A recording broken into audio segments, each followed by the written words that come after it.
दोस्तों, 24 दिन 24 marathon class की सीरीज को बढ़ाते हुए चलेंगे हम लोग। सबसे पहले इसमें भारत का परिचय देख चुके थे। अब आज जो है अक्षांश और देशांतर का टॉपिक खत्म करेंगे। एक दिन में एक टॉपिक और टोटल 24 दिन में 24 टॉपिक से पूरा भारतीय भूगोल को खत्म करेंगे हम लोग। चलिए, तो अभी तक जिन लोगों ने शेयर नहीं किया है शेयर कर दें अपने दोस्तों के पास और ग्रुप में ज़रूर शेयर कर दें। चलिए शुरू करते हैं और देखते हैं। सबसे पहले देखते हैं अक्षांश। दो भागों में इसे डिवाइड करते हैं, अक्षांश को अलग पढ़ते हैं और देशांतर को अलग पढ़ते हैं। जैसे ही अक्षांश को पढ़ेंगे इसके बाद फिर देशांतर को पढ़ेंगे। तो अक्षांश को देखते हैं। अक्षांश की परिभाषा क्या है, तो अक्षांश क्या है ये देखते हैं। हम सबसे पहले ग्लोब देखते हैं। ग्लोब अब ग्लोब जो है देखा हमने, तो ये ग्लोब क्या है, पृथ्वी का छोटा रूप है। इसे हम ये भी कह सकते हैं कि यह एक पृथ्वी का छोटा रूप है। तो पृथ्वी के छोटे रूप अर्थात पृथ्वी के केंद्र से खींचा गया कोई भी कोणीय माप अक्षांश कहलाता है। परिभाषा को तो हमने कह दिया लेकिन समझ नहीं आई, तो इसे समझते हैं। तो यह देखिए एक पृथ्वी का छोटा रूप है, एक तरह से एक प्रकार का यह वृत्त है। और जब यह वृत्त है तो कहीं ना कहीं इसका केंद्र होगा। तो ये वृत्त का केंद्र कहाँ पे होता है, सेंटर पे, ठीक है। तो यह केंद्र हुआ। अब यहाँ से सपोज दैट मान लीजिएगा आप यहाँ पर खड़े हुए हैं और यहाँ से खड़े होने के बाद आप किसी भी तरफ देखते हैं, तो जिस तरफ भी आप देखेंगे तो कहीं ना कहीं एक कोणीय रूप बनेगा। जब कोणीय रूप बनेगा तो वहां से हम एक रेखा खींच देंगे जो अक्षांश का काम करेगी, ठीक है। तो यहाँ से आप सपोज दैट इधर देखते हैं, जब आप इधर देखते हैं तो यह एक हमने रेखा खींच दी, ठीक है। यह एक क्या की, एक रेखा खींच दी और इस रेखा को एक सीधी रेखा में हमने मिला दिया। तो जो सीधी रेखा में मिलाया है तो यह क्या होगा, अक्षांश होगा। अब यह कितने अंश है, ये 30 अंश है, 15 अंश है, 8 अंश है, कुछ भी हो सकता है, ठीक है।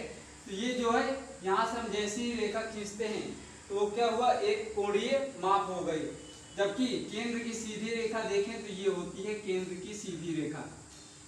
अब जो केंद्र की सीधी रेखा हुई यह क्या करती है, पृथ्वी को दो बराबर भागों में विभाजित करती है। पृथ्वी को दो बराबर भागों में क्या करती है, डिवाइड करती है। तो एक चीज हमें यह समझ में आया कि एक यह गोलार्ध है, गोलार्ध के बीचों बीच से जो रेखा जाती है पृथ्वी को दो बराबर भागों में डिवाइड करती है। ऊपरी भाग को उत्तरी गोलार्ध कहते हैं और निचली भाग को दक्षिणी गोलार्ध कहते हैं। तो अब पृथ्वी के केंद्र से हम कोई भी कोणीय किसी भी तरफ देखते हैं, कोई भी कोणीय माप बनाते हैं तो वह क्या कहलाता है, यह जो रेखा होगी यह अक्षांश होगी, ठीक है। अक्षांश की परिभाषा समझ आ गई। पृथ्वी के केंद्र से खींची गई कोई भी कोणीय दूरी अक्षांश कहलाती है, ठीक है। इसके बाद देख लेते हैं, ये तो अक्षांश हुआ। अब अक्षांशों की संख्या देख लेते हैं। तो देखिए यह क्या है, 0 अंश। यहाँ पे कितना है, 0 अंश। और 0 अंश को क्या नाम दिया गया है, विषुवत रेखा या भूमध्य रेखा। विषुवत रेखा या भूमध्य रेखा, इसे ही क्या कहते हैं, विषुवत रेखा या भूमध्य रेखा, ठीक है। विषुवत रेखा 0 डिग्री 0 अक्षांश होने के कारण विषुवत रेखा, और भूमध्य का मतलब भू, पृथ्वी को मध्य, पृथ्वी के बीचों बीच जो रेखा जाती है उसे क्या कहते हैं, भूमध्य रेखा कहते हैं। इतनी बात समझ में आ गई। तो ये रहा। अब अक्षांशों की संख्या की बात करें तो जैसे ही 0 अंश के ऊपर जाएंगे तो 1 अंश होगा, फिर 2 अंश होगा, 3 अंश होगा, इसी तरह चलते चले जाएंगे और लास्ट टाइम कितना होगा, 90 अंश। जब 90 अंश पे पहुंचेंगे तो ये क्या होगा, उत्तरी ध्रुव होगा। यहाँ पे क्या होगा, उत्तरी ध्रुव। इसे इस वाले पॉइंट को हम लोग क्या कहते हैं, पोल। क्या कहते हैं, पोल अर्थात ध्रुव। अब ये कौन सा ध्रुव है यह डिसाइड करना है। तो यह देखिए जो है विषुवत रेखा के हम किस साइड जा रहे हैं, उत्तरी साइड जा रहे हैं। तो कौन सा हुआ, उत्तरी पोल अर्थात नॉर्थ पोल। इसी तरह यहाँ से 0 अंश से फिर नीचे की ओर आएंगे तो 1 2 3 करके आएंगे, 1 2 3 इस तरह। तो यहाँ पर फिर आएंगे, कितना अंश हो जाएगा, 90 अंश। अब ये जो 90 अंश होगा ये क्या होगा, ये होगा साउथ पोल। ये क्या होगा? South pole. इतनी बात समझ में आ गई? किसी को कोई प्रॉब्लम हो आप कमेंट करिएगा, ठीक है। तो 90 आंसर ये हो गया। तो अब इसमें हम अक्षांशों की संख्या गिन रहे हैं। जब अक्षांशों की संख्या गिन रहे हैं तो आपको पता है 0 अंश से हम ऊपर की ओर जा रहे हैं। जब 0 अंश से ऊपर की ओर जा रहे हैं तो 1 2 3 4 5 6 इस तरह करके जा रहे हैं। कहाँ तक गए? 90 अंश। अर्थात जो रेखाएं हमने खींची हैं, कितनी खींच ली? 90। इसी तरह नीचे की ओर भी खींचे तो कितना खींचे? 90, ठीक है। तो 90 प्लस 90 कितना हो गया? 180। तो अक्षांशों की संख्या कितनी हो गई? अक्षांशों की संख्या कितनी हो गई? 180, ठीक है। इतनी बात समझ में आई। लेकिन अक्षांशों की संख्या 180 नहीं है। कितनी है? 181 है। कितनी है? 181। अब आप कहेंगे ये 181 कहां से आ गया? तो देखिए 181 जो है, 181 अक्षांशों की संख्या आपने 0 के ऊपर गिनी तो यहां से आप शुरू करते हैं 1 से। कहां से शुरू करते हैं? 1 से। 1 2 3 4, तो 1 से 90 और 1 से 90। आपने विषुवत रेखा को छोड़ दिया, ये वाली रेखा को आपने नहीं गिना। इसको आप गिनिएगा। इसको जब गिनेंगे तो कितनी हो जाएंगी? इसमें 1 एक प्लस हो जाएगा तो 181 हो जाएंगी, ठीक है। अब एक विवादित होता है, यहाँ पे एक विवाद है। विवाद क्या? कुछ किताबों में कहीं 179 देता है और 180 तो आपको बता ही दिए, 181 भी बता दिए, ठीक है। 179 का क्या मामला है वो आप समझिएगा। 179 का मामला ये है कि उन किताबों में जो ये 90 डिग्री है कि इनको रेखा ना मान के वो बिंदु मानते हैं, पॉइंटर्स मानते हैं। जब इनको पॉइंट मानते हैं तो इन दोनों बिंदुओं को पॉइंट मान लिया तो इसमें से 2 लेस कर देते हैं। कितना? 2 लेस कर दिए तो 179 हो गया। लेकिन आपको एग्जाम में 179 का रूल नहीं अपनाना है। आपको अगर अक्षांशों की संख्या पूछे, अक्षांशों की संख्या पूछता है तो आप 181 ही करके आइएगा, ठीक है। क्योंकि जो ध्रुव ये पोल है इनको हम पॉइंट नहीं मानते हैं, ठीक है। इतनी बात समझ में आ गई? चलिए अब इन्हीं में से देख लेते हैं कौन सी रेखा क्या कहलाती है। इसके पहले जो 2 वीडियो पढ़ चुकी हैं आप लोग देख लीजिएगा। 24 दिन की 24 मैराथन क्लास है। अगर आपको समझ आए तो शेयर मित्र जरूर करना। चलिए और समझते हैं। जब वीडियो लास्ट हम देख लेना, अगर समझ आ जाए तो मित्र शेयर जरूर करना। आपके लिए 24 दिन में संपूर्ण भारतीय भूगोल को खत्म करने का लक्ष्य सिर्फ इसी वजह से हमने रखा हुआ है।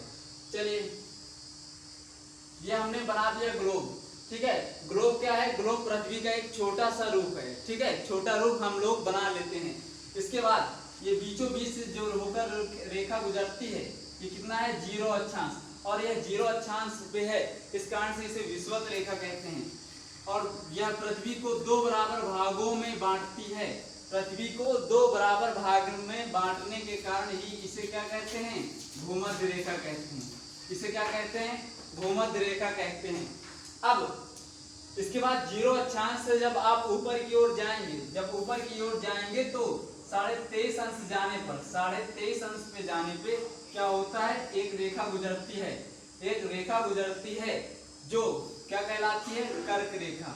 क्या कहलाती है? कर्क रेखा। यह भारत के 8 राज्यों से होकर गुजरती है। भारत के 8 राज्यों से होकर गुजरती है। कौन कौन से राज्य हैं? गुजरात, मध्य प्रदेश, छत्तीसगढ़, उत्तर प्रदेश, झारखंड, पश्चिम बंगाल और राजस्थान, ठीक है। यह कितने? 8 राज्यों से होकर गुजरती है। इसके बाद इसके ऊपर जाएंगे तो कितने अंश पे? 66.5 अंश पे। 66.5 अंश पे कौन सी रेखा होगी? 66.5 अंश पे आर्कटिक रेखा गुजरती है। कौन सी? आर्कटिक रेखा। इसे ही आर्कटिक वृत्त भी कह देते हैं, ठीक है। इसी तरह नीचे की ओर जब 23.5 अंश गुजरेंगे, 23.5 अंश नीचे की ओर, तो इसे हम, ये कौन सी रेखा यहाँ से गुजरती है? यहाँ से मकर रेखा गुजरती है। यहाँ से कौन सी रेखा गुजरती है? मकर रेखा। और इसके बाद जब 66.5 नीचे की ओर जाएंगे तो यहाँ पे क्या होगा? अंटार्कटिका। क्या होगी? अंटार्कटिका। क्या होगी? अंटार्कटिका, ठीक है। इतनी बात समझ में आ गई? किसी को कोई प्रॉब्लम अब देखिए जो ये 90 डिग्री, इसे आप जानते हैं, इसे क्या कहेंगे, साउथ पोल। इसे क्या कहेंगे, साउथ पोल, अर्थात दक्षिणी ध्रुव। कितने अंश पे है, 90 अंश पे। इसी तरह ऊपर की ओर ये है, ये इसे क्या कहेंगे, नॉर्थ पोल, नॉर्थ पोल अर्थात उत्तरी ध्रुव। ये कितने पे है, 90 डिग्री पे। ठीक, इतनी बात समझ में आ गई। अब हम बात करेंगे इसी पे जोन पे। जोन क्या है, जोन का मतलब हुआ कटिबंध। अब कटिबंध की बात कर लेते हैं। तो जोन, कटिबंध की बात करेंगे, कौन से कटिबंध कहाँ किस क्षेत्र में पाए जाते हैं, कितने अक्षांश पे पाए जाते हैं। तो देखिएगा 0 अंश विषुवत रेखा है, ये विषुवत रेखा है, इसके आप ऊपर जाएंगे कितने अंश, 23.5 अंश। ये ऊपर वाले भाग को क्या कहेंगे, उत्तरी गोलार्ध। ऊपर वाले भाग को क्या कहेंगे, उत्तरी गोलार्ध। और नीचे वाले भाग को क्या कहेंगे, दक्षिणी गोलार्ध, दक्षिणी गोलार्ध। तो जब विषुवत रेखा से 0 अंश से ऊपर 23.5 अंश जाएंगे और 0 अंश से 23.5 अंश नीचे की ओर आएंगे, तो ये वाला जितना भाग होगा, ये वाला क्या होगा, उष्णकटिबंध होगा। क्या होगा, उष्णकटिबंध। अब उष्णकटिबंध क्यों होगा, उष्ण का मतलब यहाँ पे बहुत ज्यादा गर्म पड़ती है। क्या होता है, बहुत ज्यादा गर्म पड़ती है, बहुत ज्यादा क्या पड़ती है, गर्म पड़ती है। क्यों बहुत ज्यादा गर्म पड़ती है, क्योंकि यहाँ पे सूर्य की किरणें क्या होती हैं, सीधी पड़ती हैं। भूमध्य रेखा पे जो है, भूमध्य या विषुवत रेखा पे सूर्य की किरणें क्या पड़ती हैं, सीधी पड़ती हैं। सीधी पड़ने के कारण यहाँ पे क्या होता है, यहाँ का तापमान बहुत अधिक होता है, यहाँ का टेम्परेचर बहुत अधिक होता है। तो यहाँ पे बहुत अधिक होने के कारण ये कौन सा जोन में आ जाते हैं, उष्ण जोन में आ जाते हैं। इसके बाद 23.5 अंश से 66.5 अंश आप ऊपर चलेंगे, 23.5 अंश से 66.5 अंश नीचे चलेंगे। तो जब 23.5 अंश से 66.5 अंश ऊपर चलेंगे तो यहाँ पे क्या होगा, उपोष्ण कटिबंध हो जाएगा। यहाँ पे क्या हो जाएगा, उपोष्ण कटिबंध। इसी तरह 23.5 अंश से 66.5 अंश आप नीचे की ओर जाएंगे, क्या हो जाएगा, यहाँ पर भी क्या हो जाएगा, उपोष्ण कटिबंध हो जाएगा। इसके बाद ये वाला भाग क्या कहलाएगा, उपोष्ण कटिबंध। इसके बाद 66.5 से 90 डिग्री आप जाएंगे तो ये वाला पार्ट, ये वाला भाग क्या कहलाएगा, शीत कटिबंध कहलाएगा, शीत कटिबंध। यह वाला भाग शीत कटिबंध, और 66.5 से 90 डिग्री ये वाला भाग भी क्या कहलाएगा, शीत कटिबंध। इतनी बात समझ में आ गई। किसी को कोई दिक्कत, एक बार फिर से देख लेते हैं। ये एक गोलार्ध है, गोलार्ध को 2 भागों में विभाजित करने वाली रेखा भूमध्य रेखा या विषुवत रेखा कहलाती है। विषुवत रेखा के नीचे वाले भाग को दक्षिणी गोलार्ध कहेंगे और विषुवत रेखा के ऊपर वाले भाग को हम उत्तरी गोलार्ध कहेंगे। इसके बाद जब 23.5 विषुवत रेखा या भूमध्य रेखा से ऊपर 23.5 अंश जाएंगे तो कर्क रेखा मिलती है, और 23.5 अंश से 66.5 अंश जाएंगे तो आर्कटिक वृत्त मिलेगा। इसके बाद फिर 90 डिग्री पे नॉर्थ उत्तरी ध्रुव मिलेगा।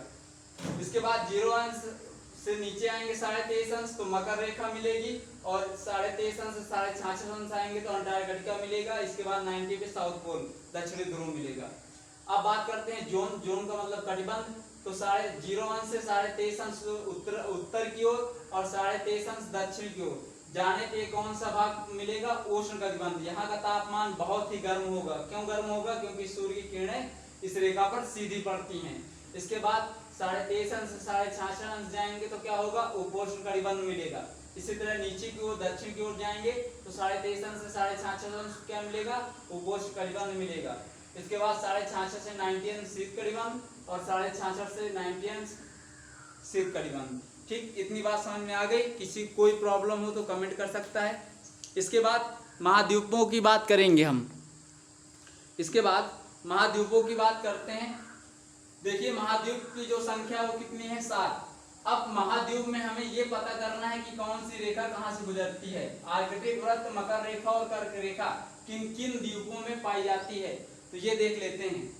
तो सबसे पहले इसकी एक ट्रिक है हमारे पास, ट्रिक के माध्यम से इसे याद करेंगे। महाद्वीपों में जो भी ट्रिक है उसके माध्यम से याद करते हैं। सबसे पहले हम बात करते हैं एशिया महाद्वीप की। एशिया महाद्वीप के बाद अफ्रीका महाद्वीप की। अफ्रीका महाद्वीप के बाद उत्तरी अमेरिका महाद्वीप। उत्तरी अमेरिका महाद्वीप। इसके बाद दक्षिण अमेरिका महाद्वीप।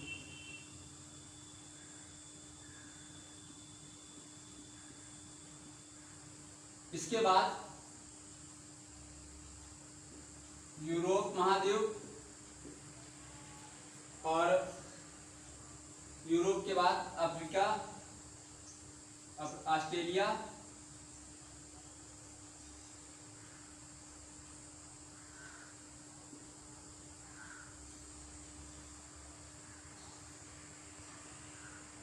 एशिया महाद्वीप, अफ्रीका महाद्वीप, उत्तरी अमेरिका महाद्वीप, दक्षिणी अमेरिका महाद्वीप, अंटार्कटिका,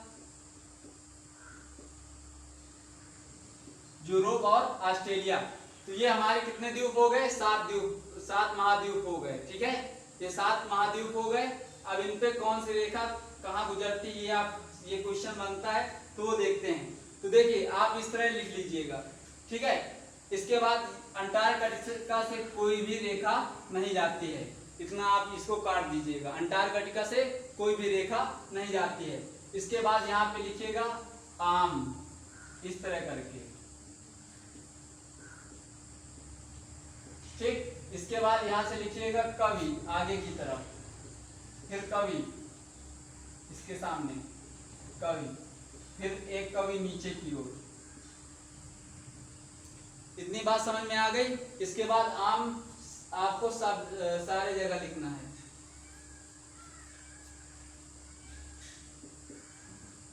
इस तरह। ठीक, अब देखिए आज से क्या हुआ, आर्कटिक रेखा जो गुजरती है आर्कटिक का से हो गया कर्क रेखा, वी से विषुवत रेखा, मां से मकर रेखा। ठीक है, ये इनके कोड हैं। मां से मकर रेखा, कर्क रेखा, विषुवत रेखा, आर्कटिक, कर्क रेखा, मकर रेखा, विषुवत रेखा। तो देखिए ये हमने आपको क्या बताया, जो एशिया है, एशिया से आर्कटिक, कर्क और विषुवत तीनों रेखाएं गुजरती हैं। कौन कौन सी? आर्कटिक, कर्क और विषुवत रेखा। मकर रेखा जो है अफ्रीका, अफ्रीका से अफ्रीका में मकर रेखा, कर्क रेखा और विषुवत रेखा। तो ये एक ट्रिक हुई कि कौन से महाद्वीप से कौन सी रेखा गुजरती है। इसे आप इसका स्क्रीनशॉट ले लीजिएगा। इसके बाद आगे चलते हैं।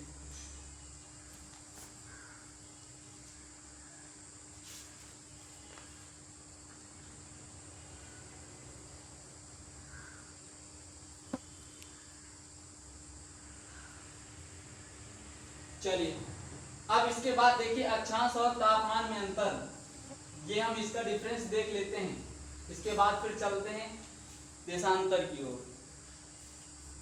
अक्षांश का जो रिलेशंस है, अक्षांश में क्या, अक्षांश की संख्या का जो रिलेशन है वो व्युत्क्रमानुपाती है किसके? तापमान के। कैसे? आपसे पूछ लिया जाता है कि 0 अक्षांश पे तापमान बताइएगा आप कैसे, कितना कम होगा या ज्यादा। तो आप याद रखिएगा अक्षांशों की संख्या जितनी कम होगी उधर तापमान उतना ही क्या होगा? अधिक होगा। जैसे 90 डिग्री, 90 डिग्री पे तापमान क्या होगा? बहुत कम होगा। क्यों बहुत कम होगा? क्योंकि आपको हमने बताया है कि जो उत्तरी ध्रुव है, दक्षिणी ध्रुव है, इस पे तापमान बहुत कम पहुंचता है, जबकि 0 अक्षांश पे सूर्य की किरणें क्या होती हैं? सीधी पड़ती हैं। सीधी पड़ने के कारण वहां पे क्या होता है? तापमान अधिक होता है। जैसे आप जाएंगे ऊपर की ओर 66.5 पे जाएंगे तो 0 की अपेक्षा 66.5 में बहुत कम तापमान मिलेगा आपको। उसके ऊपर 90 पे जाएंगे तो आपको और बिल्कुल ही नॉर्मल, बिल्कुल 6 महीने में कहीं दिन, 6 महीने में रात होती है। आपको आगे चल के पूरा विस्तार बताएंगे। चलिए ये रहा तापमान का। अब इसके बाद अब देखिए तापमान और वर्षा का रिलेशन क्या क्या है, ये चीज समझ लेते हैं। देखिए जहां पर तापमान अधिक होगा, तापमान अगर अधिक है तो क्या होगा? क्या होगा? जल गर्म होगा। तापमान अगर जितना अधिक होगा उतना ही जल गर्म होगा। जैसे नदियां हैं, समुद्र हैं, ठीक है, तापमान जितना अधिक होगा उतना ही क्या होगा? जल गर्म होगा। और जब जल ज्यादा गर्म होगा तो जल का क्या होगा? वाष्पीकरण होगा। वाष्पीकरण का मतलब समझते होंगे आप। उतना ही अधिक क्या होगा? वाष्पीकरण होगा, और जब वाष्पीकरण होगा तो उतना ही क्या होगा, संघनन होगा। संघनन समझते होंगे, संघनन होगा, संघनन से फिर क्या होगा, बादल बनेंगे, और बादल बनने के बाद क्या होगा, उतनी ही वर्षा होगी, और जितनी अधिक वर्षा होगी उतनी ही क्या होगी, उतना ही नीचे वनस्पतियां उगेंगी, उतना ही दलदल होगा, उतना ही कीचड़ होगा। ठीक है, तो इस तरह करके क्या होगा, नीचे उतना ही क्या होगा, वर्षा होने के बाद उतना ही अत्यधिक नीचे क्या होगा, जब वर्षा होगी तो पेड़ पौधे उगेंगे, और जब पेड़ पौधे उगेंगे तो वहां पे लोग क्या करेंगे, अत्यधिक निवास करेंगे, और जब अत्यधिक निवास करेंगे तो वहाँ क्या होगा, जनसंख्या वृद्धि होगी, और जनसंख्या वृद्धि होगी तो वहाँ उद्योग भी चलेंगे।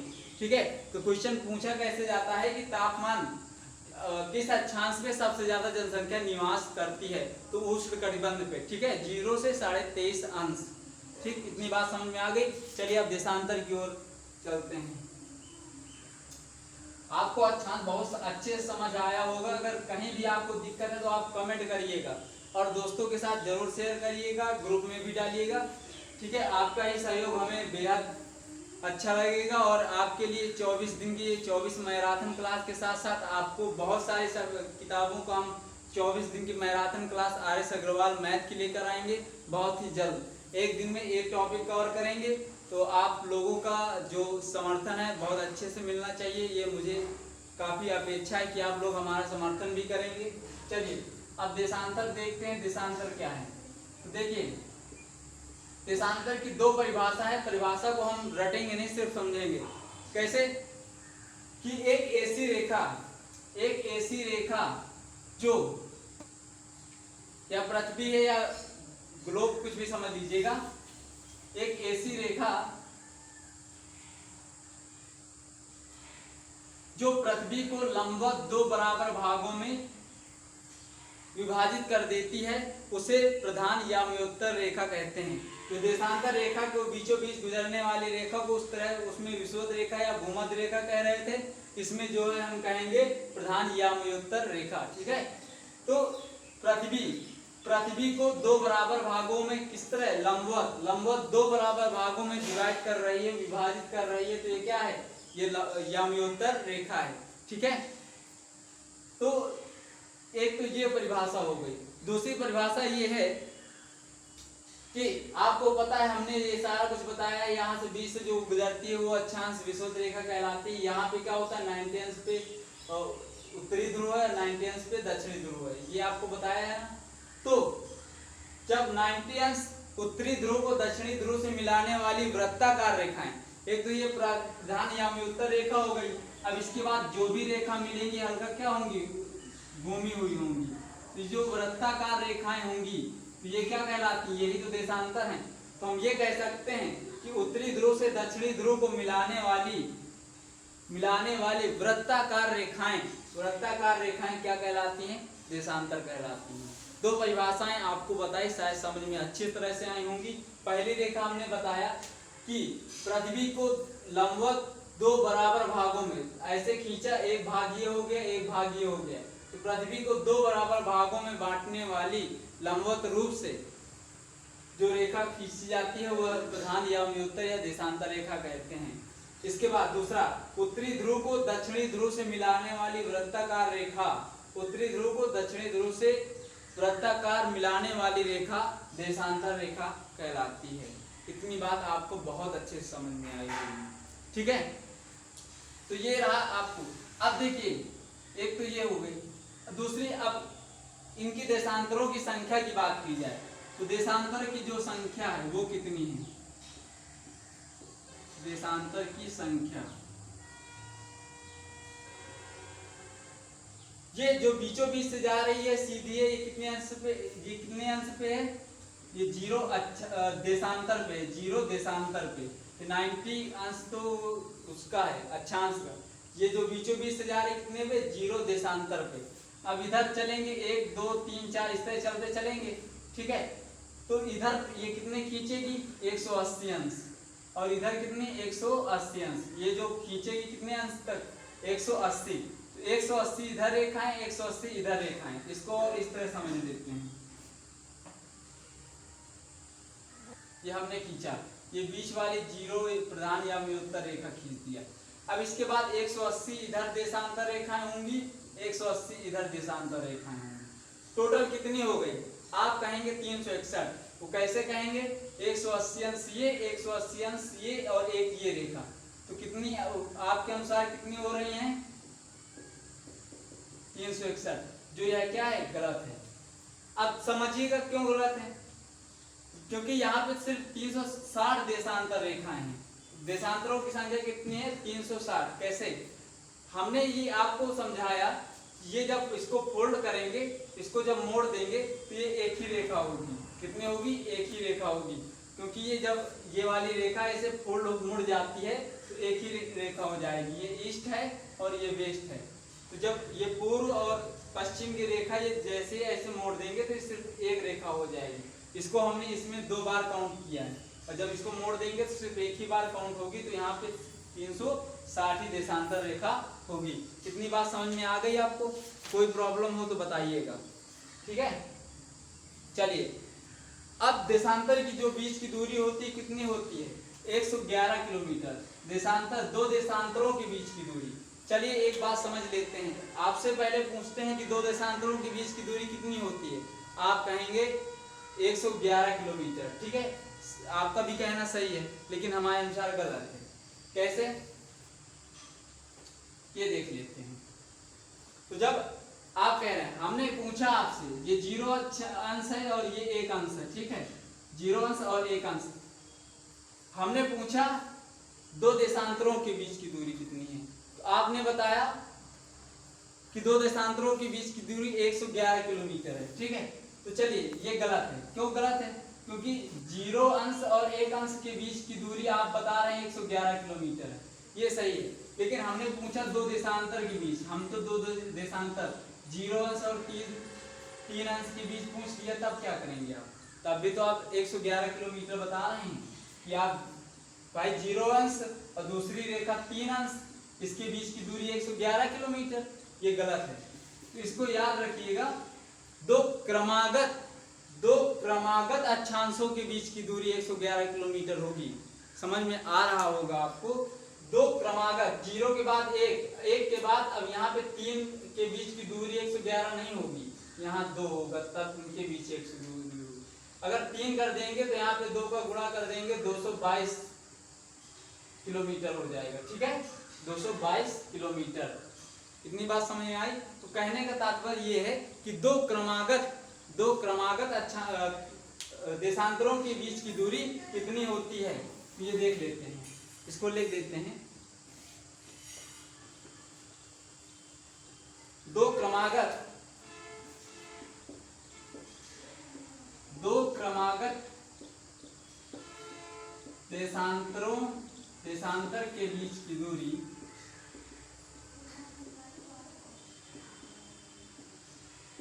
111.32 किलोमीटर होती है, ठीक है। ये लिख लीजिएगा आप।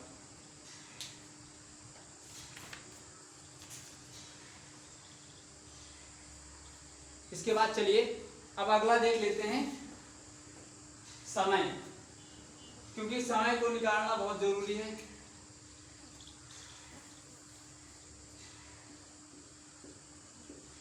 समय देख लेते हैं। चाल बराबर क्या होती है? चाल बराबर दूरी बटे समय। चाल बराबर कितना होता है? दूरी बटे समय। आपको चाल नहीं पता, दूरी हमें पता है कि कितने अंश से चल रहे हैं, 360 डिग्री, ठीक है। और समय 24 घंटे में पृथ्वी कितना घूमती है? पृथ्वी की 2 घूर्णन होती है। पृथ्वी की गति में बताएंगे, खैर एक वीडियो पढ़ भी चुकी है, लेकिन फिर भी यहाँ बता दे रहे हैं। पृथ्वी 2 प्रकार से घूर्णन करती है, एक घूर्णन गति करती है, एक परिक्रमण गति करती है। परिक्रमण गति करती है। घूर्णन के कारण क्या होती है? दैनिक जो है क्रियाकलाप होते हैं, ठीक है। और परिक्रमण जो होती है ये वार्षिक गति होती है, यह 1 वर्ष में चक्कर लगा पाती है, जबकि दैनिक गति घूर्णन गति के कारण होती है 24 घंटे में लगा लेती है, ठीक है।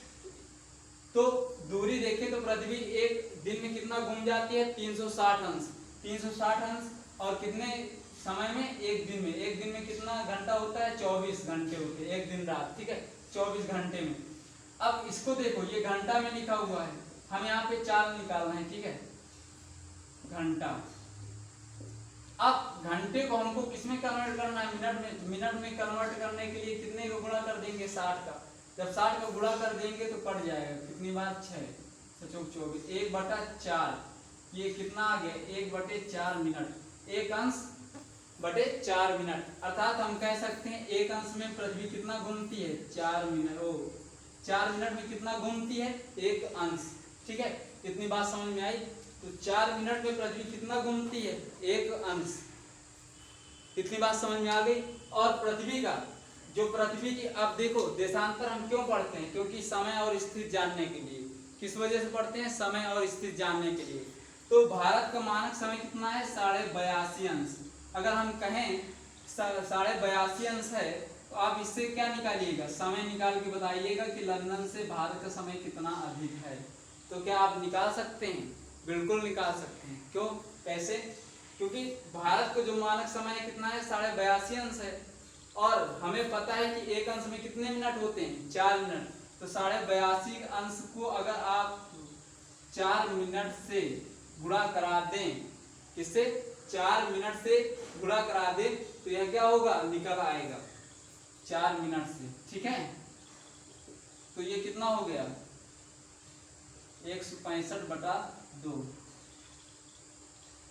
इंटू 4, 2 से 2, 330 मिनट।